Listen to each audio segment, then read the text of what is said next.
Hello, welcome again to FAIRtax Power Radio. I'm Bob Paxton. And I'm Ron Malero. And we are the FAIRtax guys. Kind of bending the social distancing recommendations here for the sake of the FAIRtax. But we're fine. Our families are fine, so I think we can get away with sitting here with maybe 2 feet instead of 6. And believe me, we elderly retired people truly appreciate what the country is going through to protect us. It's incredible. Our country has never faced anything like this before. No, and it's hopefully, just amazing, you hope that it'll never happen again, but you don't know how likely that is. There's always something. I think we'll learn a lot from this episode. I mean, this incident. Yes. Well, I think this episode. Yes. And we can learn a lot from what's on Congress.gov as well. Yeah. This is our time to check this out. There is some good stuff on here this time around. This is great. Oh, this is. This was S3577. Introduced on the 24th of March, that was a few days earlier than our recording session here, by Senator Gary Peters of Michigan. This has got to be one of my favorite ones of all times. A bill to amend the Internal Revenue Code of 1986 to provide a tax exemption for distilled spirits used as hand sanitizer. Sorry, I can't help but laugh at that one.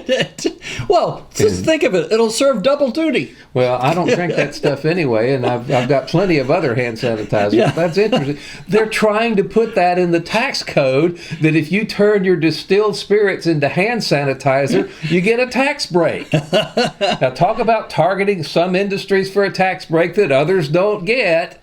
And the thing is, it's in Michigan. I wasn't aware of a lot of distilleries in Michigan. Tennessee and Kentucky, yeah. Well, Senator Blackburn from Tennessee has hopped on as one of the 2 co-sponsors of that bill as we're recording this. As well she should. But we shall see.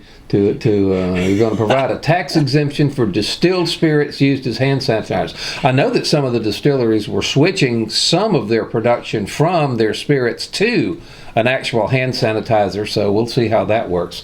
And there's another good one down here we got to come up with. Yeah. Now, I was trying to find the text of this, but they haven't published the text of it yet. It usually takes a week or so to actually publish the text, so all I've got is the description.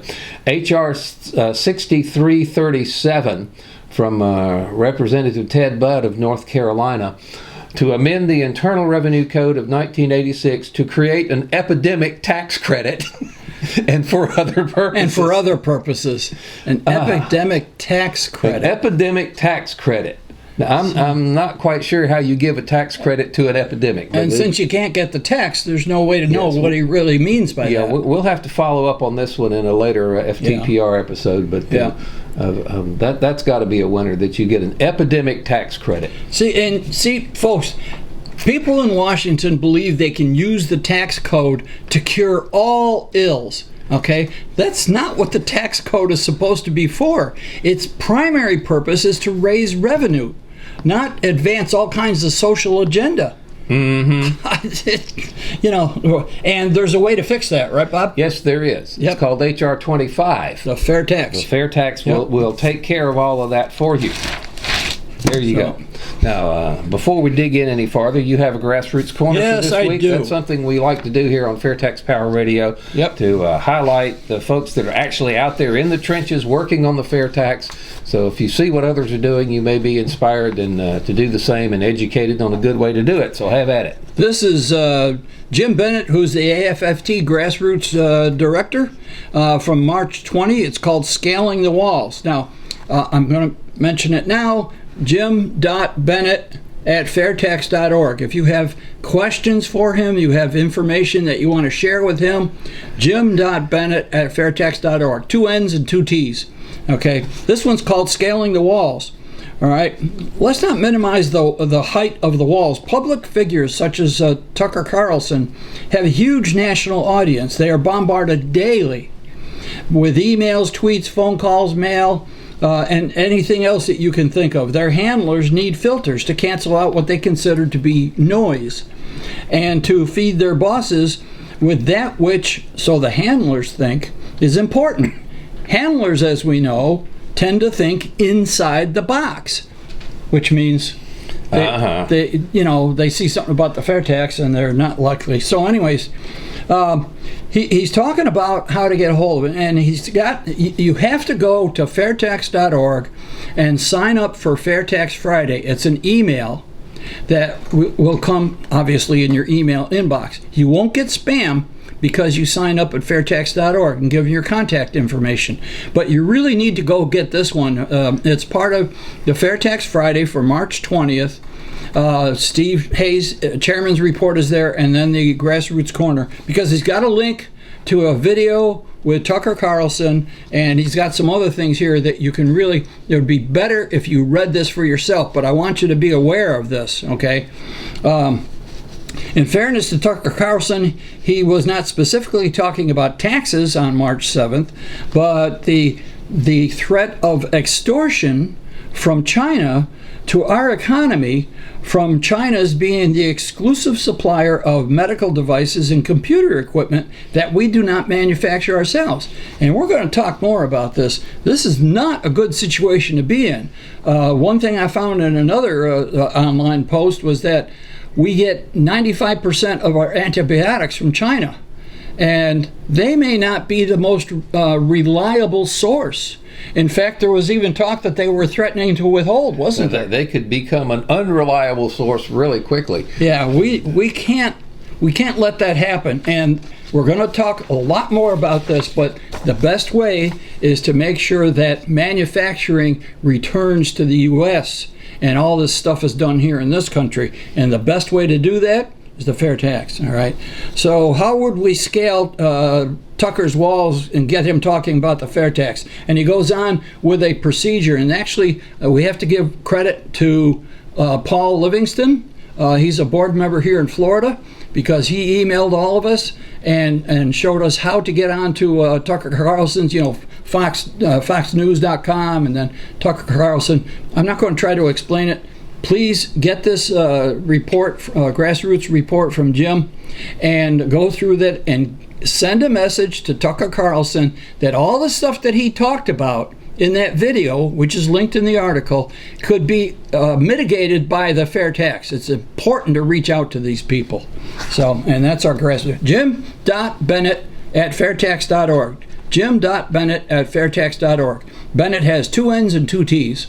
All right. Well, that leads into what we wanted to talk about today on FAIRtax Power Radio. And one of the things that we have tried real hard not to do is to just come on the air here and just read back what others have said and what others have written. One of the first things I learned in radio, if you don't have, an original idea or something that's yours, that's original and engaging, you're just wasting your time. You're never going to succeed. Yeah. So occasionally people will point us to articles or point us to websites that have information on them that may be good to share or maybe need refutation.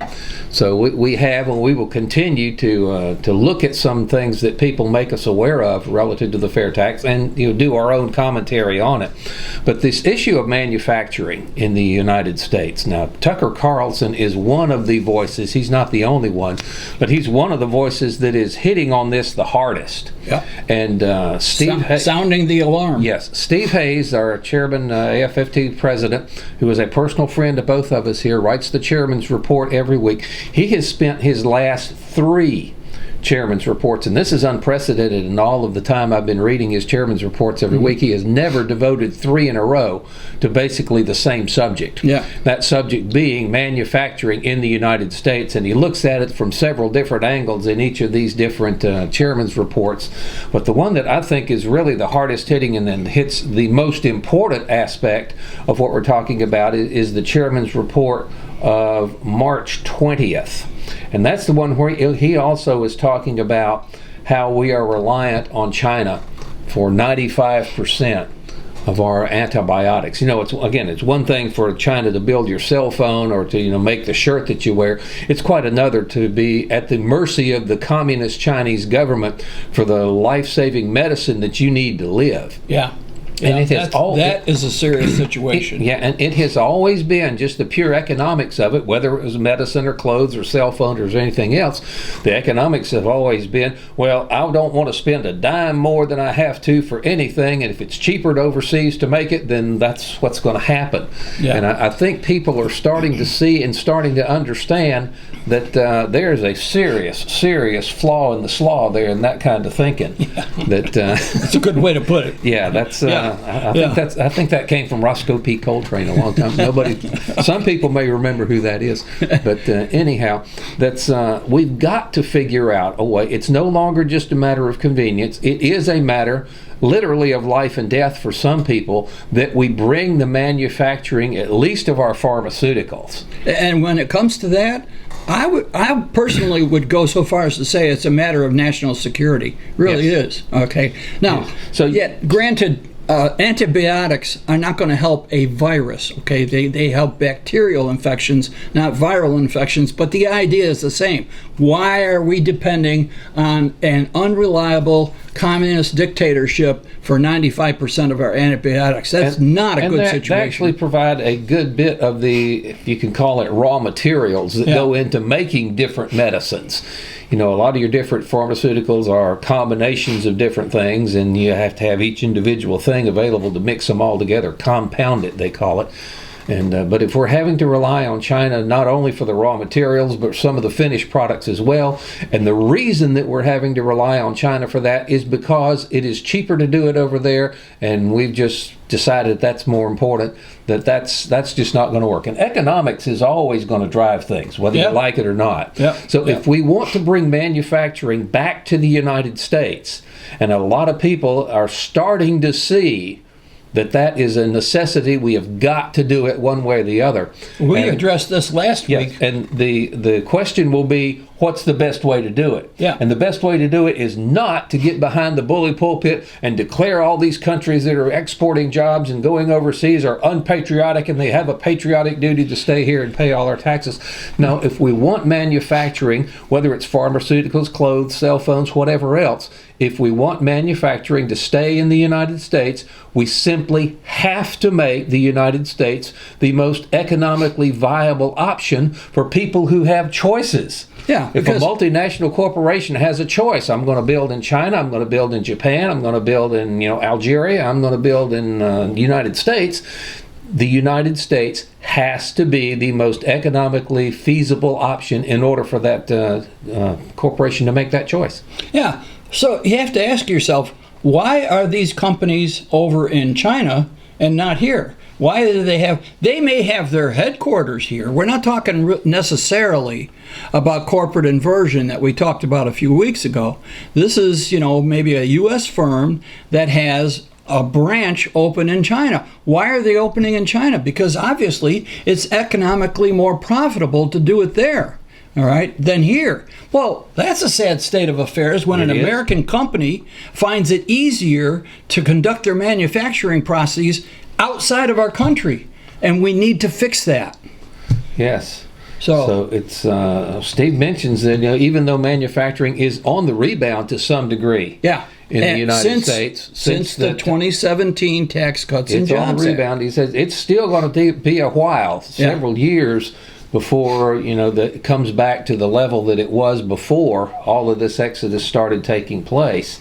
And one of Steve's things is he hits on this all the time. One of the primary things that is driving American manufacturing and American business of any other kind offshore and away from this country is the income payroll tax system. As long as you keep that income payroll tax system, you are going to be driving businesses and driving manufacturing to other shores, not here. So we're going to have to get rid of it. We're just, as a matter of, I've never said this before, but I think as a matter of national security now, we have got to get rid of the income payroll tax system and bring manufacturing back to the United States. So we're not dependent on China for 95% of our antibiotics. That's just insane. That's true. That's true. I mean, this whole emergency situation over the coronavirus, I think, is helping to drive that home. And I'm just hoping that our friends in Washington, well, you know what? Let's be realistic. Once the emergency passes by and they've passed these bills, these economic stimulus bills and so forth, you know what's going to happen in Washington. They're going to be business back to normal, business as usual, income tax, payroll tax, and so forth. So we have to make sure to keep their attention turned to the problems we're having today to make sure we never have them again, okay? So it's going to take, and in next week's episode, we're going to address this more, what individuals can do. But this week, we need to point out exactly what's happening. I went through these articles because, like you said, Steve, I've never seen Steve, obviously he thinks this is really important because he's written 3 articles in a row. And he's right. It is. And nobody knows this type of subject better than Steve, all right? I mean, he will tell you if you attend a presentation, he always introduces himself as a recovering tax attorney because he is by trade a tax attorney. And shortly after beginning that vocation, he learned this tax system is really messed up and it's really one-sided. It's truly unfair. And that's when he got involved in the idea of going to a consumption tax, even before the FAIRtax was born. He's been working on that for a long time. I went through his articles and I made a few notes of my own. I kind of, summarize things. The situation right now, what's the government's reaction to the crisis? Well, to give tax credits to folks who make distilled spirits into hand sanitizer. It's right there. We saw it earlier in the show. There's that, payroll tax holiday or elimination.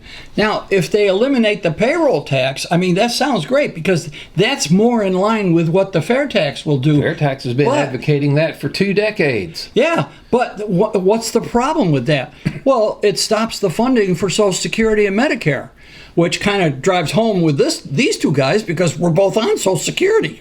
Yes, and Medicare. And you have to fund it somehow. That is an institution in the United States.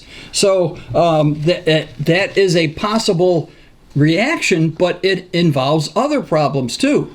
Unemployment benefits expanded. Okay, somebody's got to pay for that too, but it's a serious situation. As we said, we've never faced anything like this. So it's going to take some drastic action. Low-cost loans to businesses. They're even talking about, under certain circumstances, forgiving the loans. Which means the taxpayers are going to pay for it. Okay, in a serious situation like this, I can see that. Okay, but unfortunately, serious situations like this lend themselves into really bad policy getting shoved through in the name of saving the day. But, and his article on Occam's razor. Yeah, that's the one I'm looking at here. Yeah.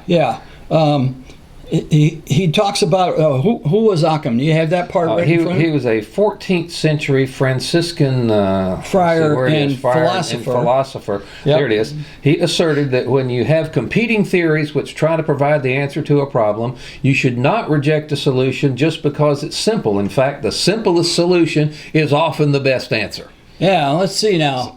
What would be the simplest solution, Bob? I think the simplest solution would be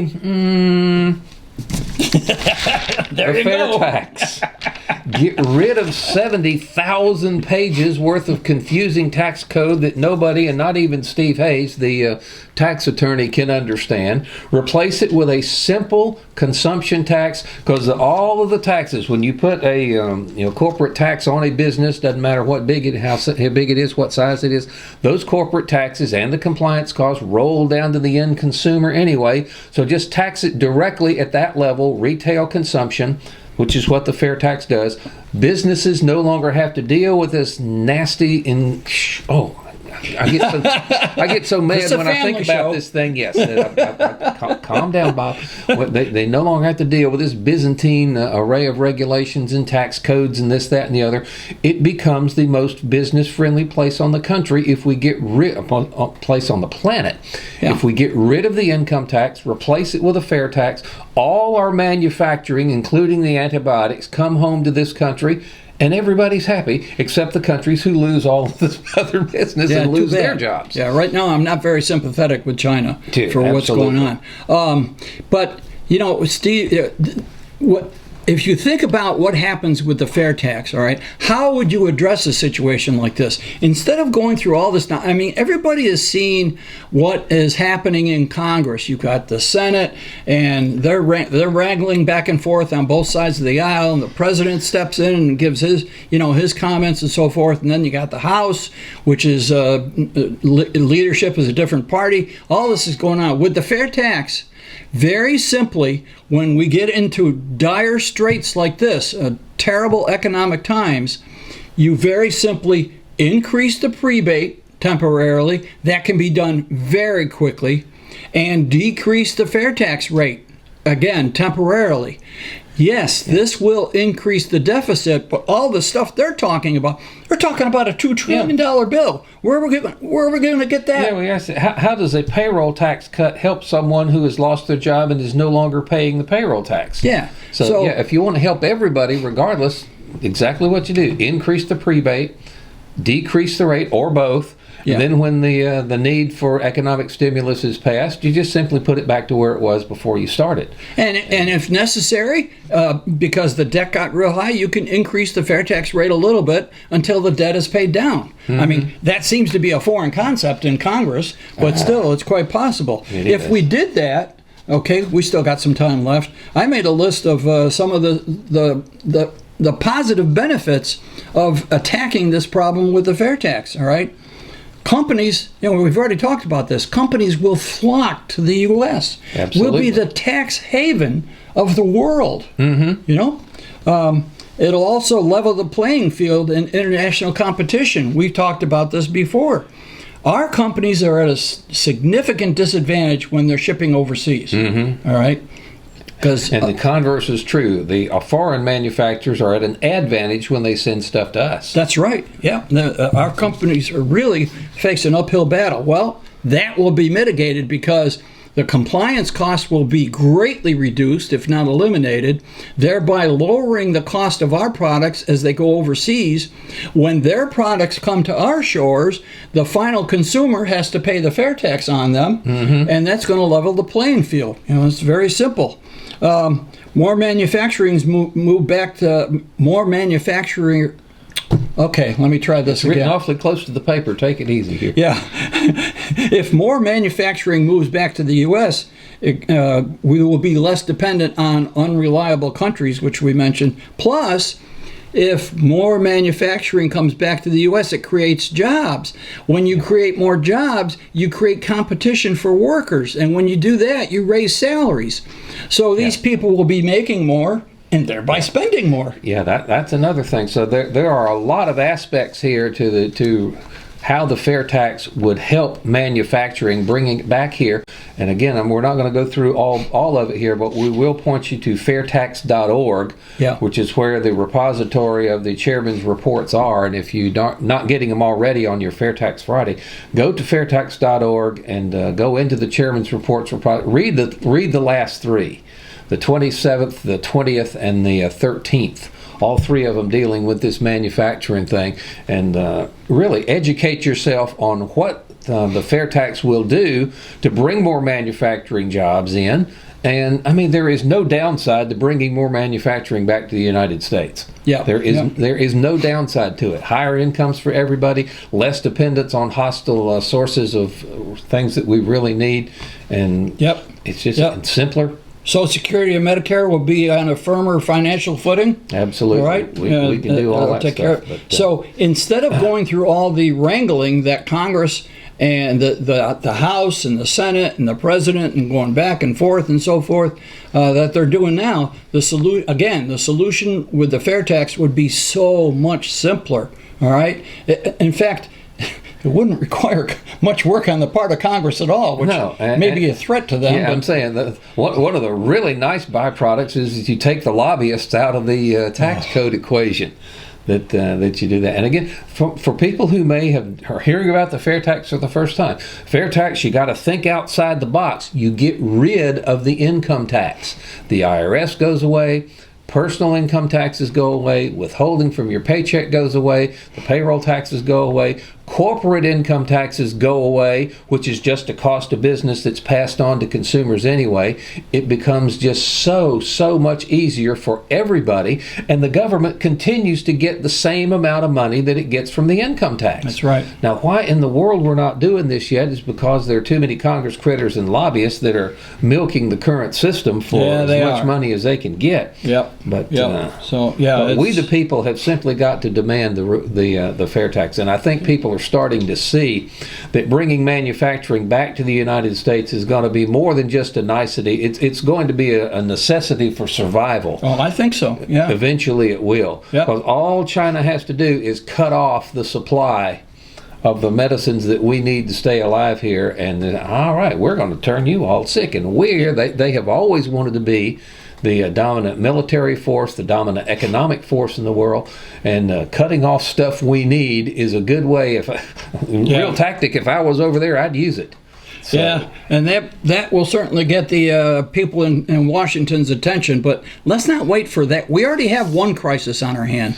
Let's not multiply it with another crisis. So all right. So that would be good. What can people do when they would like to help make the fair tax the law of the land? We've been committing on this. First off, before we get into that list, if you're hearing about the fair tax for the first time on FAIRtax Power Radio, I encourage you to go back to episode 198, what is the fair tax, and then episode 200, what is the prebate. That kind of sets the basis for this. Okay, well, we need people to join Americans for Fair Taxation. That is the national level group. If there is a state organization in your state, join that. You can volunteer, you can give presentations if you want to, or you can just educate your family and friends. First thing, educate yourself about it if you don't know a whole lot about it. This is funny. You were looking on Amazon the other day and you found a fair tax book. Read the fair tax books. You found one for only, $989? Yeah, I'm looking on Amazon because somebody raised the question about putting the fair tax book online, but, it's not our book. It's not up to us to do that. So I was looking, I said, you can buy these things on Amazon. And some person has the red book, the second one, Fair Tax the Truth, for $989.90. That might be a little bit outside of most people's, But then the paperback is $5.50. In that same listing, the paperback is $5.50. We suggest the paperback. Okay, time's getting away real quick. Write letters to the editor. If you're locked up at home and you can't do anything else, write a letter to the editor. Call your talk show. We got to give kudos to our own Randy Fisher, who actually got through to the Rush Limbaugh show a few days ago. Yep. Had a guest host, didn't talk to Rush himself, but he did get the fair tax on the most listened to talk show in the entire country. And he happened to get a guest host who was a FAIRtax fan. Absolutely. Visit the FAIRtax logo store, get you a hat. We may see more about that a little bit later. And take one of these. When your candidates start giving their town halls again, you can take one of these things. Get these in the FAIRtax logo store, FAIRtaxlogostore.org. All right. Of course, share our videos, like our videos, share them with the family and friends. FairtaxGuys.com is where you can find a repository of all the back ones. And I'm afraid that's about going to wrap up this edition of FAIRtax Power Radio. Thank you all so much for watching and or listening, whichever the case may be. I'm Bob Paxton. And I'm Ron Malero. The FAIRtax Guys remind you again that the fair tax is the only truly fair tax. And once you understand it, you'll demand it. How about the FAIRtax logo store? Here's one of the ways that you can help out. FairtaxLogoStore.org. FairtaxLogoStore.org, where you can buy shirts, hats, earrings. Okay? I will not model your earrings. No. Okay. Me neither. But the scrolling banners, which is our favorite item in the FAIRtax logo store. All right, these are very important. They're palm cards. You can carry these around, keep some in your car, in your purse, or whatever, and you can get a package of them. They've got good information on both sides. All right, and campaign buttons. We have campaign buttons. There are a lot of items in the FAIRtax logo store. FairtaxLogoStore.org. Many more than I have time to talk about here, but this is how you can visibly show your support for the fair tax. You go to that website and flip through the pages, find something and purchase it, and show off your support for the FAIRtax logo store. Thank you very much.